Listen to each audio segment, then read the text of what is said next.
get some text on the screen. So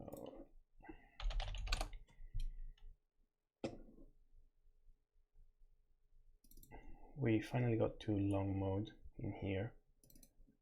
So the boot code launched by GRUB will set up the page directories. Wait, let me open CLion. There you go. We set up the page directories and essentially do everything that's needed with the CPU flags to get into long mode. And yeah, big piece of work. We finally can get into C++ Word, which is really cool. Now let's get something written to the screen.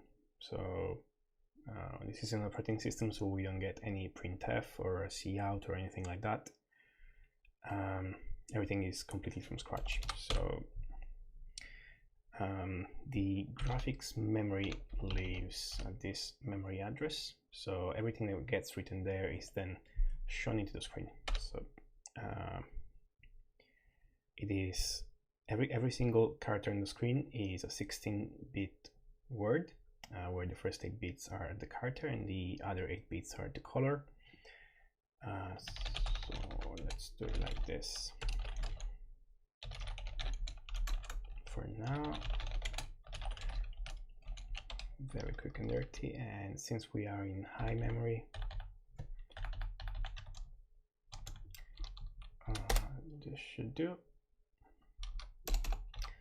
Let's see what happens.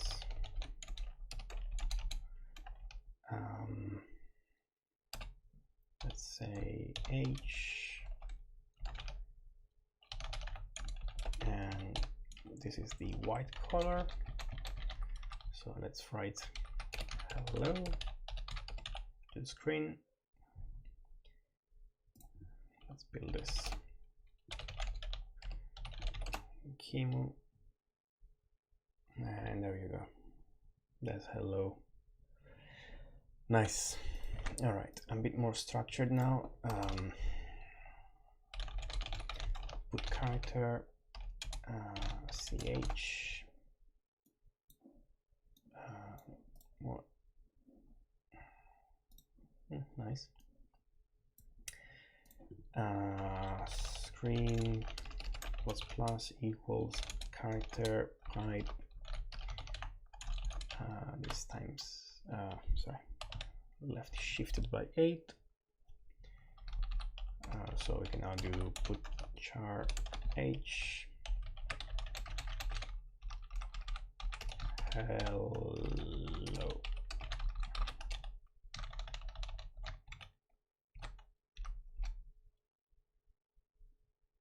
Yep, that's very good. How about a string? Puts string, and while we have a character, we do put char of the character, so we can finally say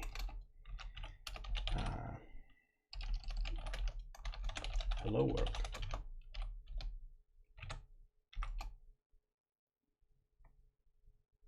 There we go. An operating system, and it's writing hello world to the screen. So cool. Now, this is fairly limited. I mean, we should probably keep. So first of all, this will overflow the moment we start writing more characters than there are on the screen. So we need to keep track of the cursor position. Instead of just incrementing the pointer to the screen, this will just not work. So call is 0 and row is 0,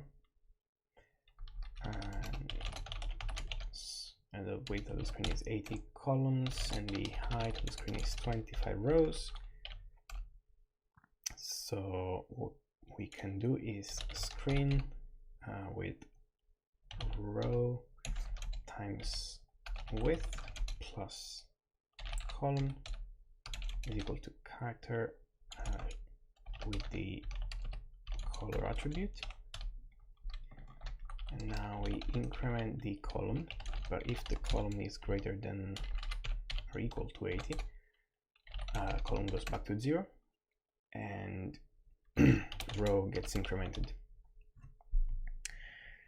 Now if row is greater or equal to 25, so at the end of the screen, we have to move up every single row we've drawn up to now to make space for a new blank line at the bottom.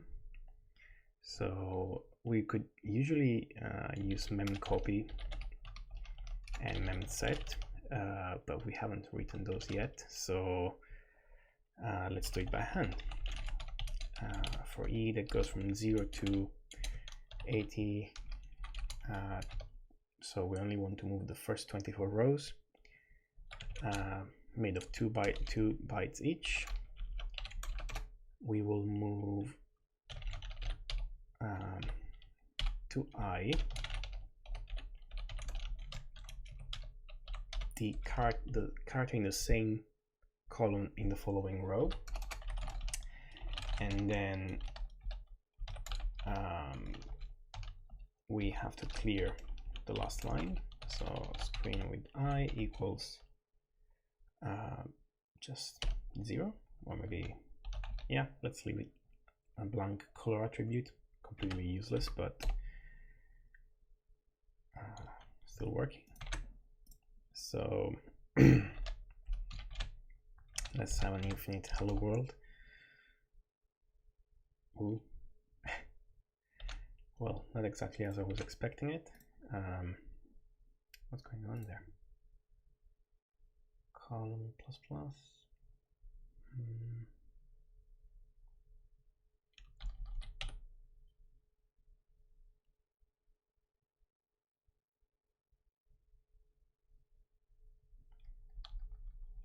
Row times the width.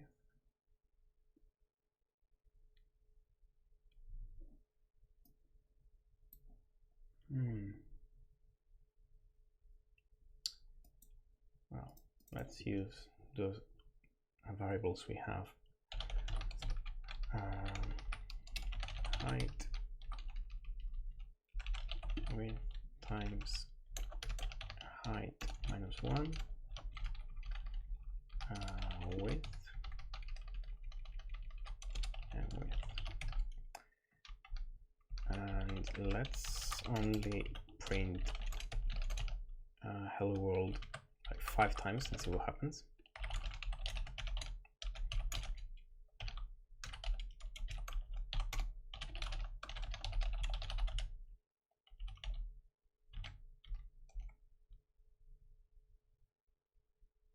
Okay, that is as I was expecting.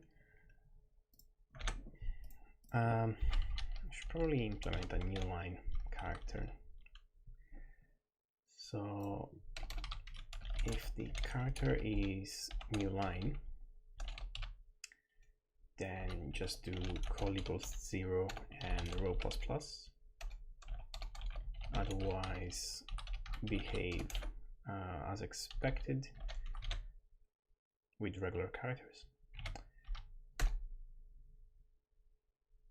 Nice. And what happens if we print 24 times exactly? Perfect. Now 28 times. Okay.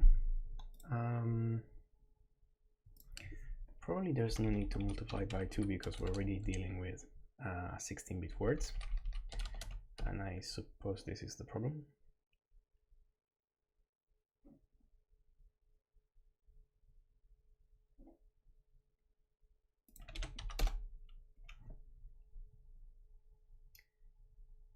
Okay, however, we should be cleaning the last line, not the first line. So we go at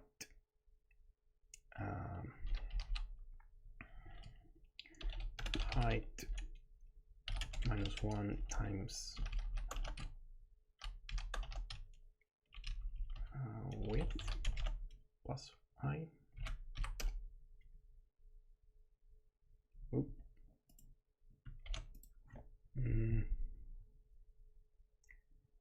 24 times 80. Wait, let's disable this. Yeah. Now, exactly 80 times.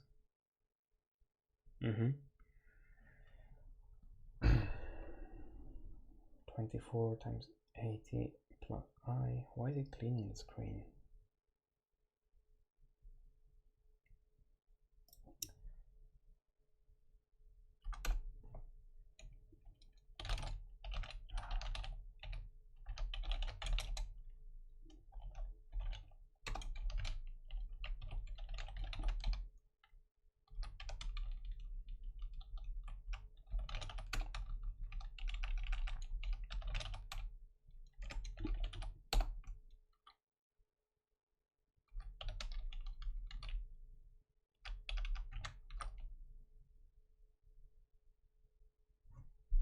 I'm not sure what's going on here.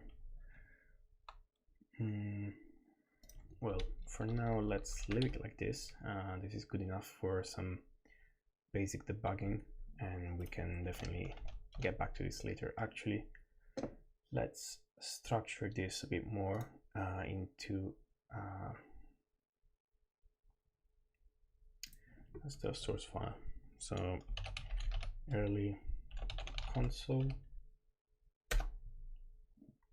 Yeah.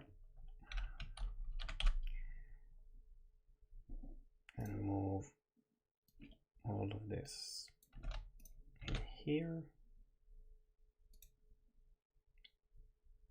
And let's also have, you know what, this is going to be the VGA console. Oh. Come on.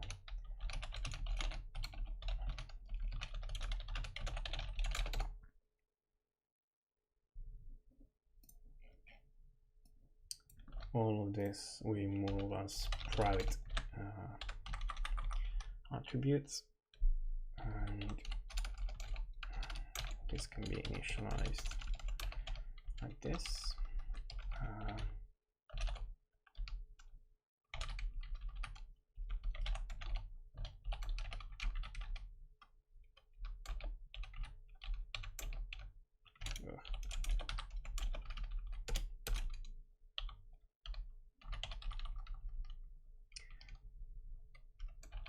This should do, I believe.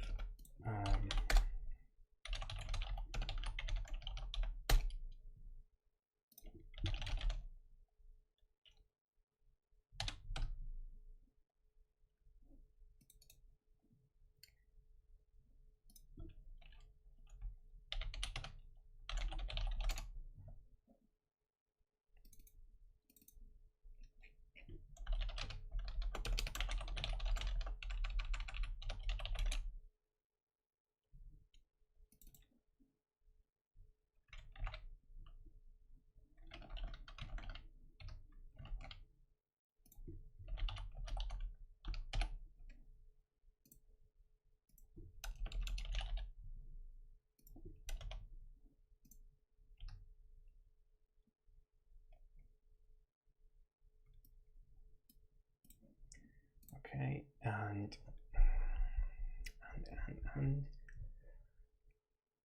yeah, let's still have yeah, the bug. Yeah, that should do. So we include VGA console. We don't have any include path defined yet. VGA console, and let's define, put string in there, and this should use VGA console. guess this is gonna be a singleton, so we can. We don't have any memory allocation as of now, and I definitely don't want to have global constructors, at least at this stage. So how about, oh, this is terrible, but for now we'll make everything static and get back to this later. And this should all work.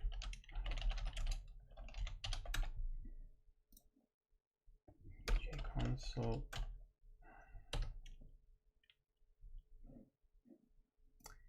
An entry, we can do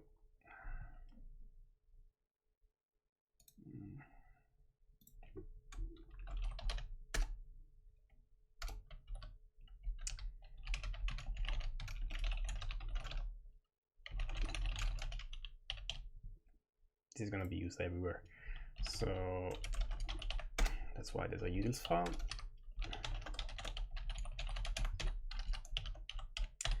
The imported exclamation mark, build this, what's up?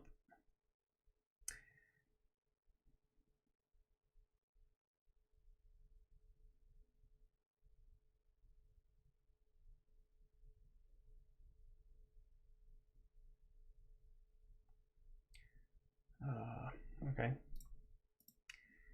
fair enough.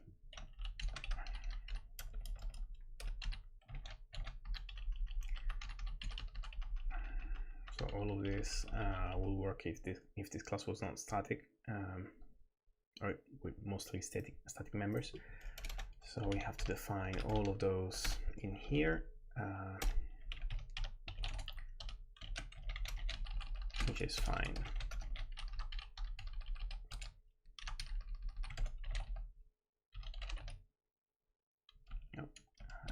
Width and height,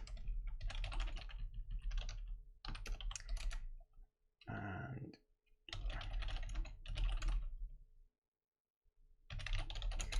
screen position is there.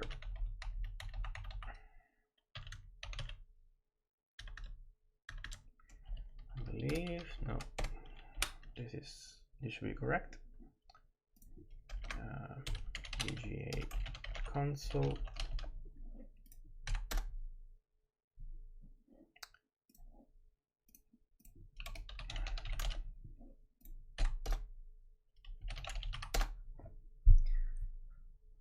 All right, we have the debug facility.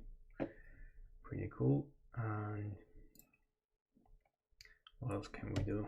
Quick and easy. Really not much.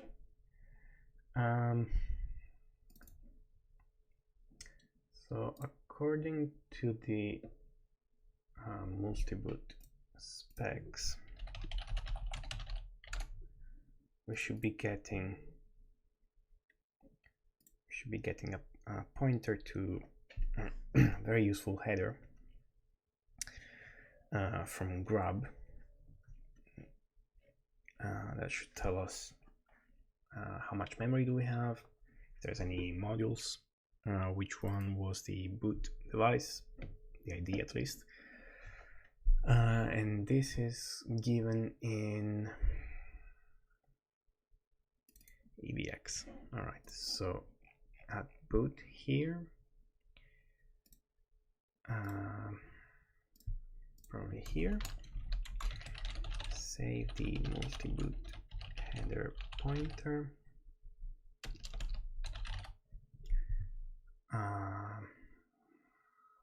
Where?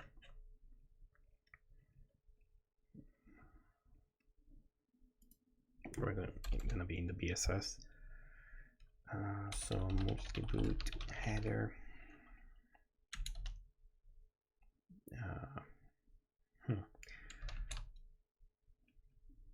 DD.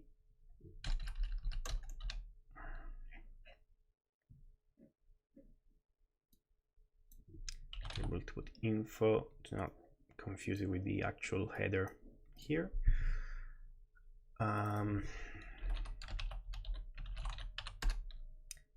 So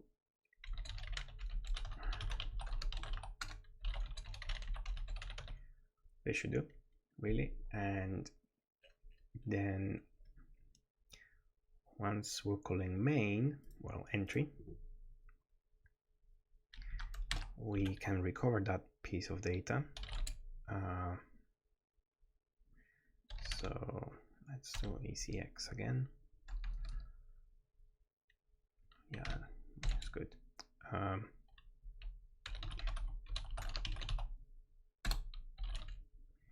And we move this into RDI, the first parameter, to C functions, ECX, and add. Well, actually, let's use an upper function. No, we can't. So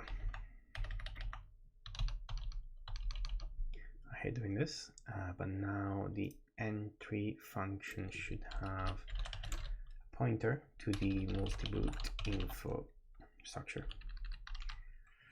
Okay. Well, that's pretty useless per se. Sure. All right, GCC, chill out.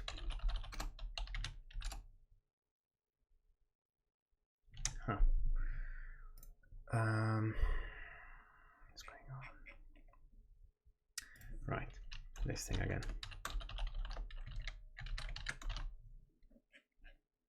And in here, 64-bit, baby. Cool. Shall we print hex? We don't need a long one. Number. This is going to be interesting. But actually, I don't want this here. I want this here. Put hex unsigned long number. So if the number is 0,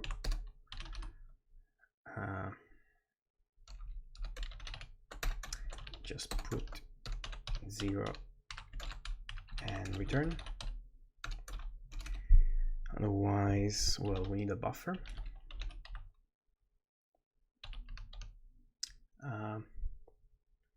Actually, 64-bit. Yeah, it's exactly 16 bytes. Let's have a terminator to make sure we don't overflow. And let's clean this. We should implement memset as soon as possible.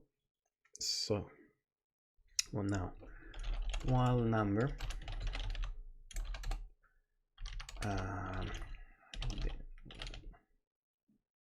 no.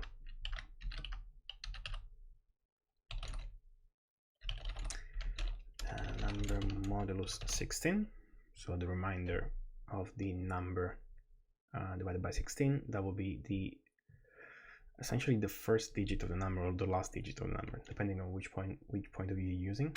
Now, if the digit is greater than 9,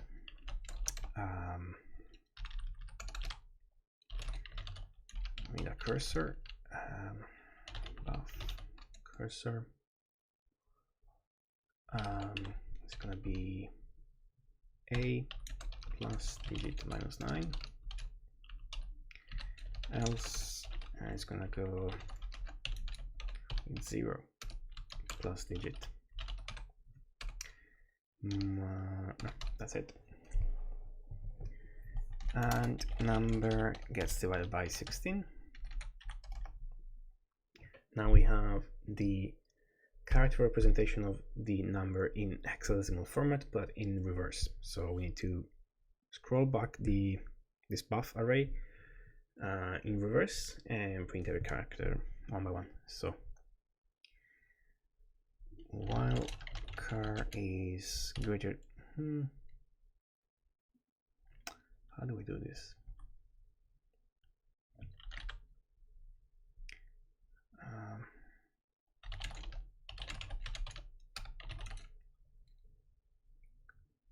Cars are -1.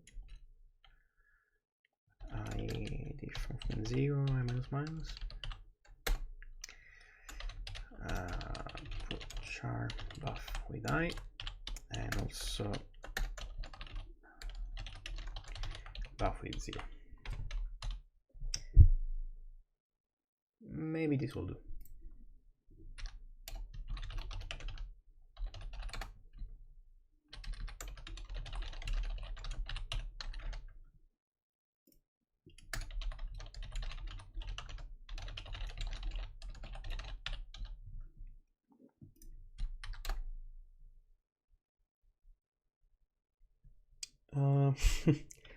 Close, very close.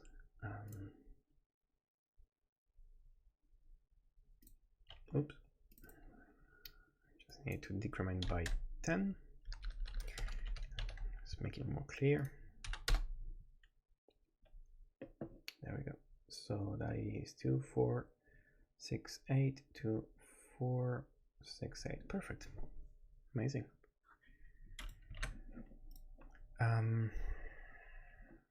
Okay. Now we're really getting lost with the types. I hate this and I hate this. So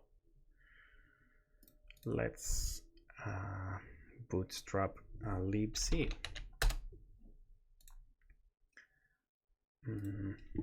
Include.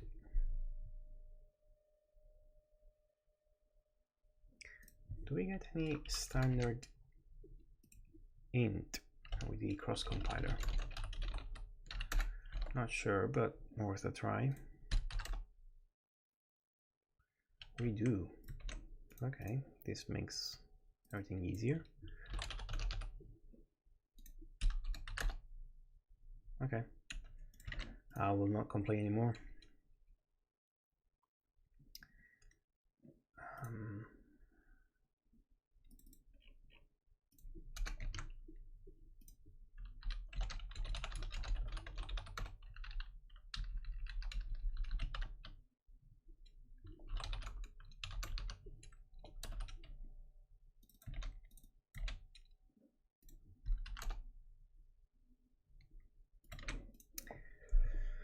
Much better.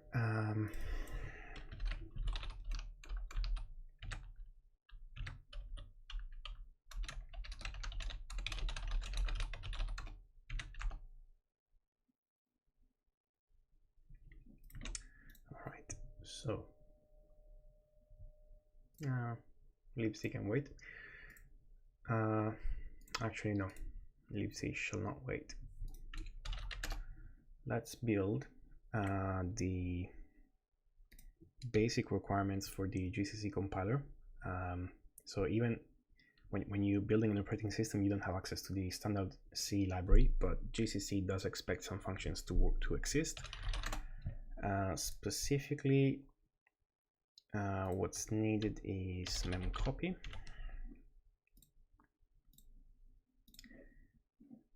Sure. And memcompare.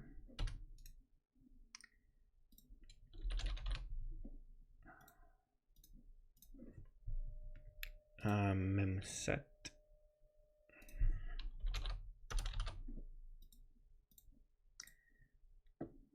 And memmove. Oh, I hate memmove. All right, so memcopy is the easy one. Destination, const void source, count. Now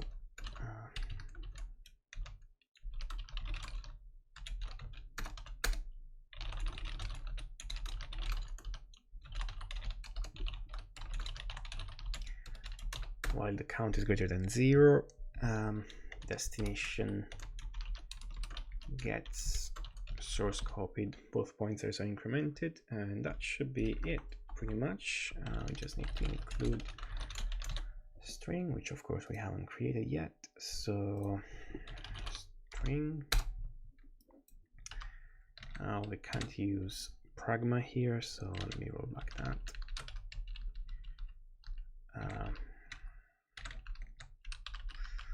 They should do.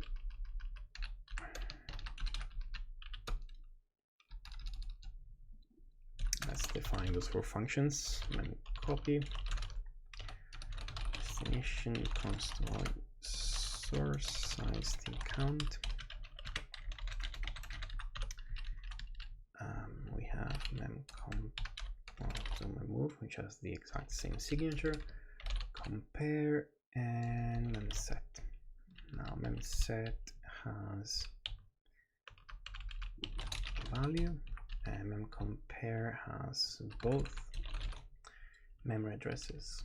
Const, let's call them m1 and m2. Perfect.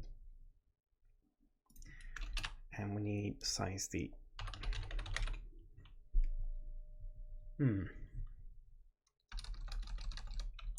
So if we are on 64-bit,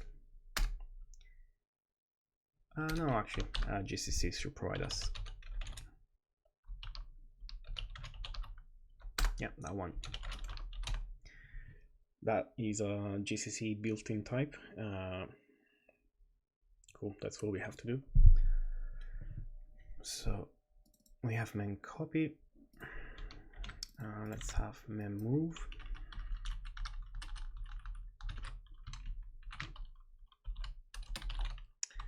So if the destination is lower in memory than the source, we can just do mem copy. And yeah, that's exactly the same thing. Otherwise, we have to go backwards.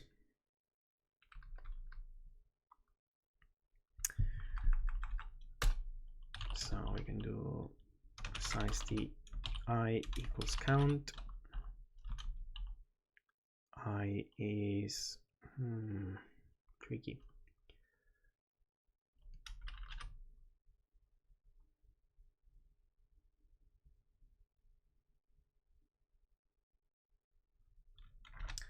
What if I do this?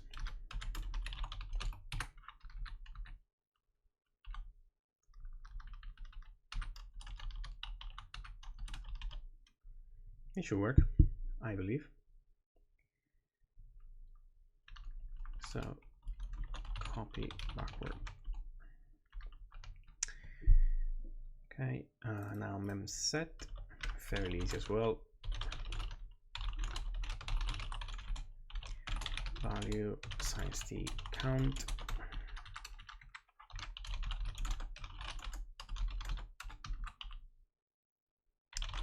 No.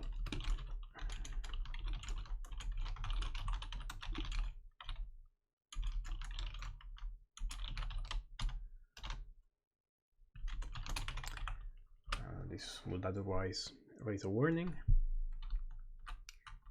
We don't need a casting, I believe. Now, while the count decrements, destination gets b, and we return destination. Cool. Last one, mem compare. I just realized we got the signature wrong here. This returns int. Right. So we have m1 and m2.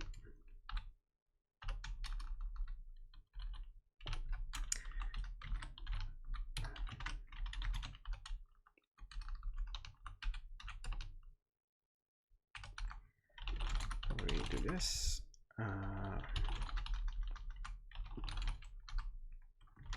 Now decrement the counter. If mm1 is different from mm2, return mm1 minus mm2, else we increment both pointers, and the return value is going to be the difference of the last values.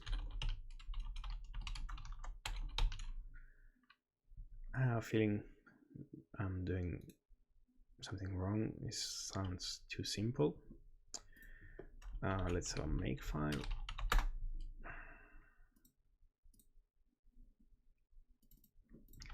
Let's copy most of this really.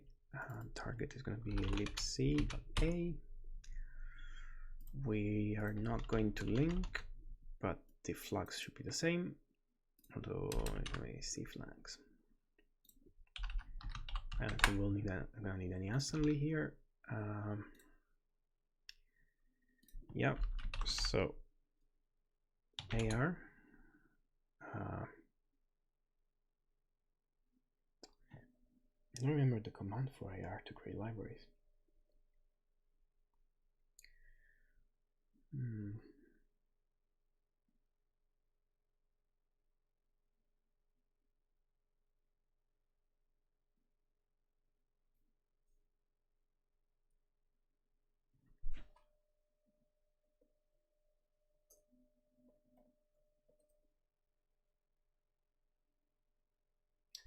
RCS. Target with every object. We cross. Yes, we do need cross, but CC is going to be fine.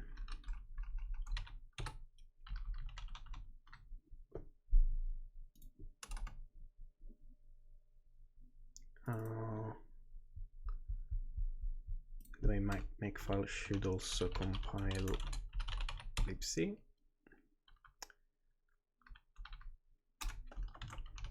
As well for the clean command.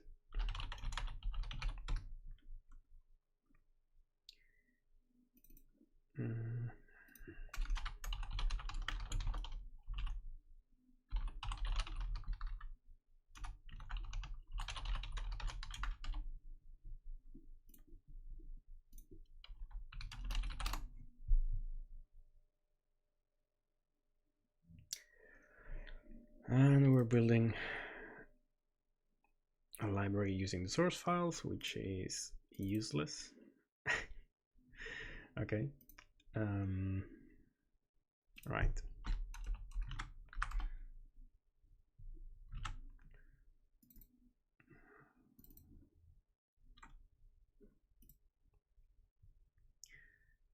Include.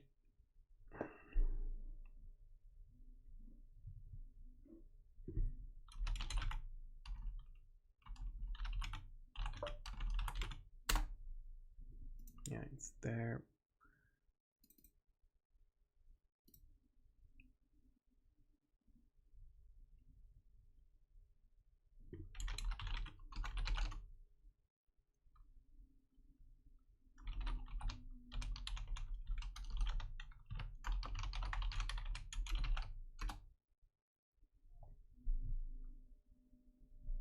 Well, sure.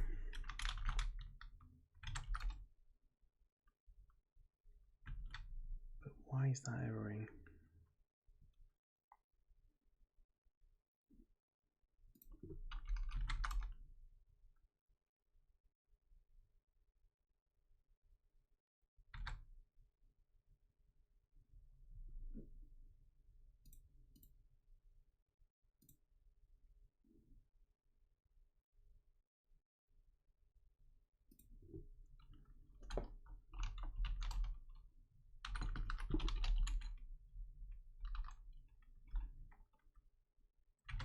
We need an extreme solution.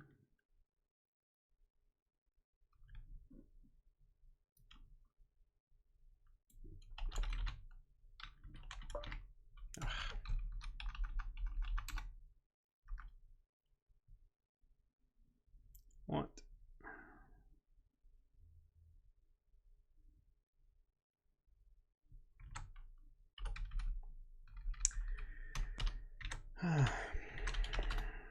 My days.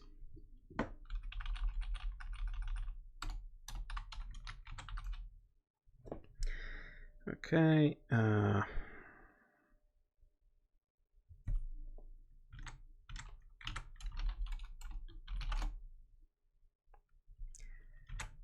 Cool. Now that's better. However, I have a feeling that if I decompile this library,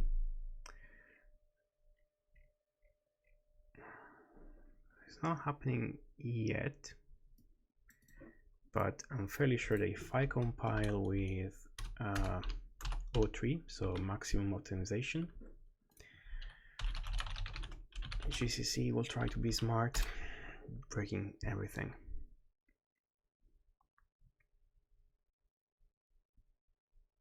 No? Okay. That's good. Well, in the past I had this thing where GCC will try to implement memcopy by calling memcopy, because it will recognize a pattern and just call the built-in function memcopy. However, we're trying to define that, so that will create an infinite loop.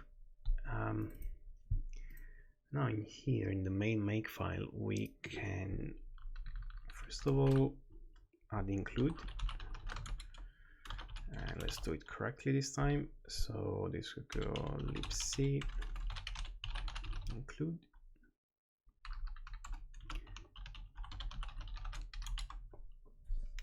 and why not linking to it?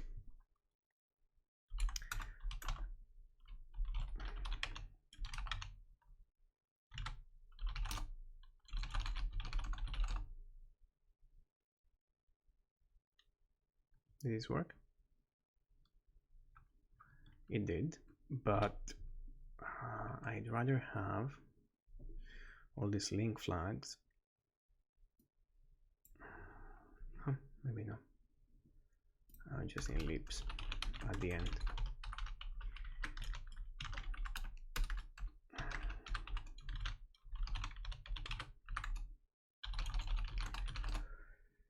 Okay.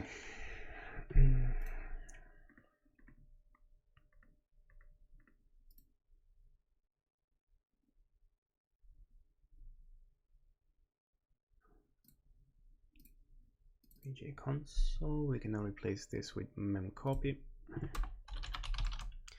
Screen plus 160, well, sorry, width times 2. How many? Height minus 1 times width times 2. And memset, let's try again. Screen plus 24 times, well, height minus 1 times width at 0, 80. Nope. Width times 2.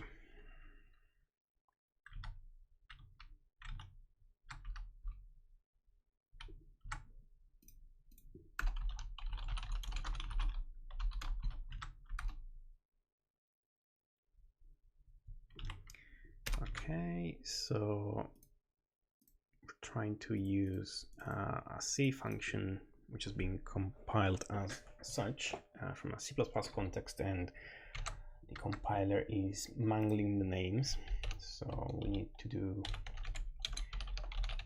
if we're in a C++ context, all of these functions have extern C linkage.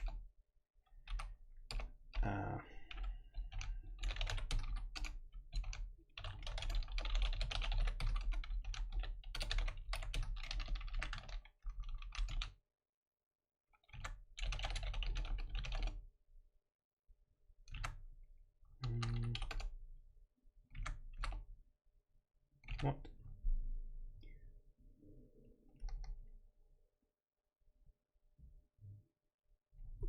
C++. Okay.